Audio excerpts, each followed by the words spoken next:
श्रीमद्वाल्मीकि रामायण युद्धकांड अध्याय 89। विभीषण का राक्षसों पर प्रहार, उनका वानरयूथ पतियों को प्रोत्साहन देना, लक्ष्मण द्वारा इंद्रजित के सारथी का और वानरों द्वारा उसके घोड़ों का वध।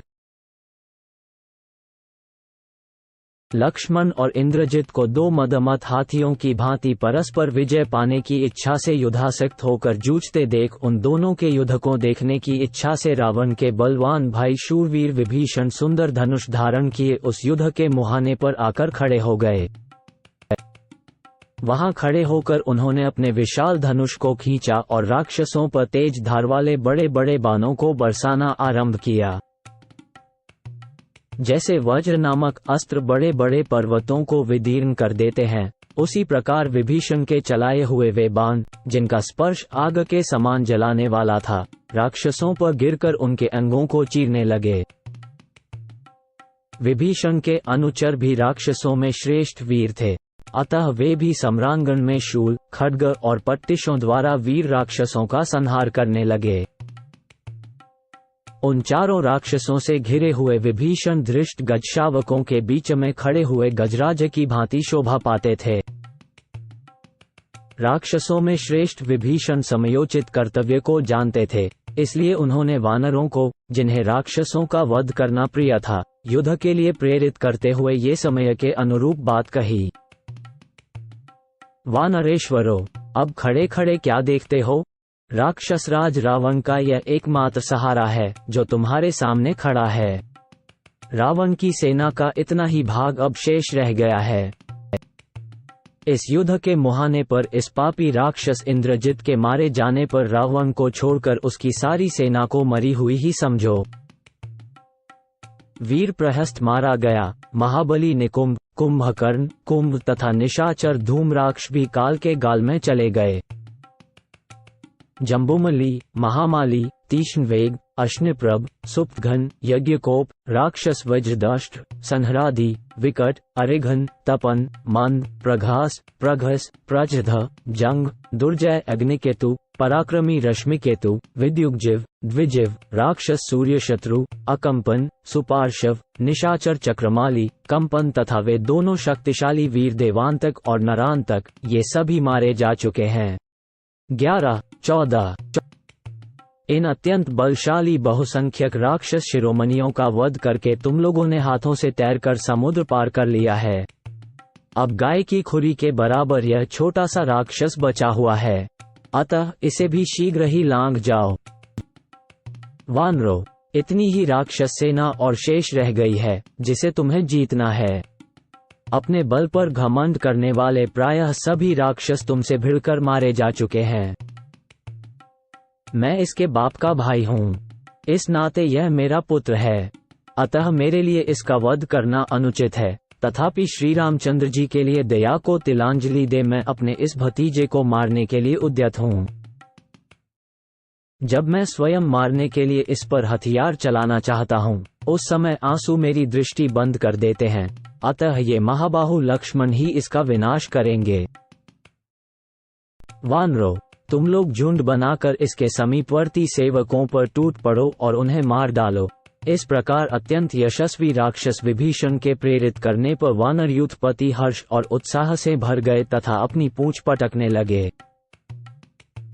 फिर वे सिंह के समान पराक्रमी वानर बारंबार गरजते हुए उसी तरह नाना प्रकार के शब्द करने लगे, जैसे बादलों को देखकर मोर अपनी बोली बोलने लगते हैं। अपने यूथ वाले समस्त भालुओं से घिरे हुए जाम्बवान तथा वे वानर पत्थरों, नखों और दांतों से वहां राक्षसों को पीटने लगे। अपने ऊपर प्रहार करते हुए ऋक्षराज जाम्बवान को उन महाबली राक्षसों ने भय छोड़कर चारों ओर से घेर लिया। उनके हाथ में अनेक प्रकार के अस्त्र शस्त्र थे। वे राक्षस सेना का संहार करने वाले जाम्बवान पर युद्धस्थल में बाणों, तीखे फरसों, पट्टिशों, दंडों और तोमरों द्वारा प्रहार करने लगे। वानरों और राक्षसों का वह महायुद्ध क्रोध से भरे हुए देवताओं और असुरों के संग्राम की भांति बड़ा भयंकर हो चला। उसमें बड़े जोर जोर से भयानक कोलाहल होने लगा। उस समय महामनस्वी हनुमान जी ने लक्ष्मण को अपनी पीठ से उतार दिया और स्वयं भी अत्यंत कुपित हो पर्वत शिखर से एक साल वृक्ष उखाड़कर सहस्रों राक्षसों का संहार करने लगे। शत्रुओं के लिए उन्हें परास्त करना बहुत ही कठिन था। शत्रुवीरों का संहार करने वाले बलवान इंद्रजित ने अपने चाचा को भी घोर युद्ध का अवसर देकर पुनः लक्ष्मण पर धावा किया। लक्ष्मण और इंद्रजित दोनों वीर उस समय रणभूमि में बड़े वेग से जूझने लगे। वे दोनों बाण समूहों की वर्षा करते हुए एक दूसरे को चोट पहुंचाने लगे। वे महाबली वीर बाणों का जाल सा बिछाकर बारंबार एक दूसरे को धक देते थे। ठीक उसी तरह जैसे वर्षा काल में वेगशाली चंद्रमा और सूर्य बादलों से आच्छादित हो जाया करते हैं। युद्ध में लगे हुए उन दोनों वीरों के हाथों में इतनी फुर्ती थी कि तर्क से बाणों का निकालना, उनको धनुष पर रखना, धनुष को इस हाथ से उस हाथ में लेना, उसे मुट्ठी में दृढ़तापूर्वक पकड़ना, कान तक खींचना, बाणों का विभाग करना, उन्हें छोड़ना और लक्ष्य वेधना आदि कुछ भी दिखाई नहीं पड़ता था। धनुष के वेग से छोड़े गए बाण समूहों द्वारा आकाश सब ओर से ढक गया, अतः उसमें साकार वस्तुओं का दिखना बंद हो गया। लक्ष्मण रावण कुमार के पास पहुंचकर और रावण कुमार लक्ष्मण के निकट जाकर दोनों परस्पर जूझने लगे। इस प्रकार युद्ध करते हुए जब वे एक दूसरे पर प्रहार करने लगते तब भयंकर अव्यवस्था पैदा हो जाती थी। क्षण क्षण में यह निश्चय करना कठिन हो जाता था कि अमुक की विजय या पराजय होगी। उन दोनों के द्वारा वेगपूर्वक छोड़े गए तीखे बाणों से आकाश ठसाठस भर गया और वहां अंधेरा छा गया। वहां गिरते हुए बहुसंख्यक अस्त्रों और सैकड़ों तीखे सहायकों से संपूर्ण दिशाएं और विदिशाएं भी व्याप्त हो गईं। अतः सब कुछ अंधकार से आच्छन्न हो गया और बड़ा भयानक दृश्य दिखाई देने लगा। सूर्य अस्त हो गए, सब ओर अंधेरा फैल गया और रक्त के प्रवाह से पूर्ण सहस्रों बड़ी बड़ी नदियां बह चली। मांसभक्षी भयंकर जंतु अपनी वाणी द्वारा भयानक शब्द प्रकट करने लगे। उस समय न तो वायु चलती थी और न आग ही प्रज्वलित होती थी। महर्षिगण बोल उठे, संसार का कल्याण हो। उस समय गंधर्वों को बड़ा संताप हुआ। वे चारणों के साथ वहां से भाग चले। तदनंतर लक्ष्मण ने 4 बाण मारकर उस राक्षस सिंह के सोने के आभूषणों से सजे हुए काले रंग के चारों घोड़ों को बींध दिया। तत्पश्चात रघुकुल नंदन श्रीमान लक्ष्मण ने दूसरे तीखे, पानीदार सुंदर पंखवाले और चमकीले भल्ल से जो इंद्र के वज्र की समानता करता था तथा जिसे कान तक खींचकर छोड़ा गया था, रणभूमि में विचरते हुए इंद्रजित के सारथी का मस्तक शीघ्रतापूर्वक धड़ से अलग कर दिया। वह वज्रोपम बाण छूटने के साथ ही हथेली के शब्द से अनुनादित हो सनसनाता हुआ आगे बढ़ा था। सारथी के मारे जाने पर महातेजस्वी मंदोदरी कुमार इंद्रजित स्वयं ही सारथी का भी काम संभालता, घोड़ों को भी काबू में रखता और फिर धनुष को भी चलाता था। युद्धस्थल में उसके द्वारा वहां सारथी के कार्य का भी संपादन होना दर्शकों की दृष्टि में बड़ी अद्भुत बात थी। इंद्रजित जब घोड़ों को रोकने के लिए हाथ बढ़ाता तब लक्ष्मण उसे तीखे बाणों से बेधने लगते और जब वह युद्ध के लिए धनुष उठाता तब उसके घोड़ों पर बाणों का प्रहार करते थे।